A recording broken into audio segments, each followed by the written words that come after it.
update ng bayan, maasahan anumang panahon.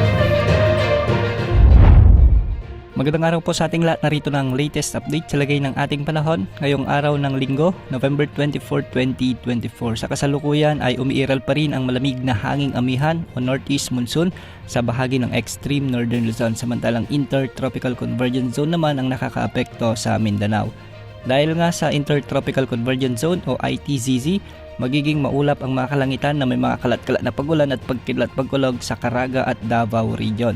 Ang mga lugar na ito ay posibleng makaranas ng minsan ay mga katamtaman at malalakas na pagulan, kaya posible ang mga biglang pagbaha o pagguho ng lupa. Samantala sa Batanes at Cagayan naman ay magiging maulap ang mga kalangitan na may mga inaasahan ding pagulan dulot ng northeast monsoon o amihan. Hindi rin inaalis ang posibilidad ng mga biglang pagbaha o pagguho ng lupa kung may mga umiiral na katamtaman hanggang sa kung minsan ay malalakas na pagulan. Samantala sa nalalabing bahagi ng Mindanao ay makikita natin sa ating satellite animation na may mga kumpol ng kaulapan sa bahaging ito, kaya magiging bahagyang maulap ang mga kalangitan na may mga kalat-kalat ding pagulan at pagkidlat pagkulog. Dulot pa rin ito ng umiiral na intertropical convergence zone.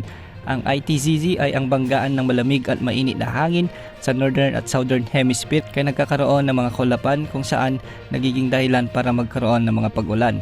Ito rin ang nagiging breeding ground ng mga low pressure area o bagyo sa mga lugar na apektado nito. Samantala sa Metro Manila at nalalabing bahagi ng ating bansa ay magiging bahagyang maulap hanggang sa maulap naman ang mga kalangitan na may mga isolated rain showers and thunderstorms. Dulot naman ito ng localized thunderstorms. Sa mga kababayan natin na nagtatanong kung bakit umuulan sa mga lugar nila kahit walang bagyo o low pressure area, ay normal lamang ito dahil sa amihan ay nagkakaroon din ng mga pag-ulan o di kaya naman yung mga localized thunderstorms ang nagdudulot ng mga malalakas na pag-ulan. Samantala sa mga susunod na araw ay inaasahang magkakaroon ng surge ng amihan o yung malakas na pagbugso ng amihan at posibleng makaapekto ito hanggang sa may southern Luzon. Ihanda na ang panlaban sa lamig sa mga susunod na araw. Samantala, posibleng magkaroon ng mga low pressure area sa silangan at kanlurang bahagi ng ating bansa sa mga susunod na araw, base ito sa inilabas ng Pag-asa na Tropical Cyclone Threat Potential Forecast. At pinapakita rin ng GFS model na posibleng ang isa rito sa kanluran ay lalapit sa Palawan, ngunit hindi naman ito nakikitang lalakas bilang bagyo.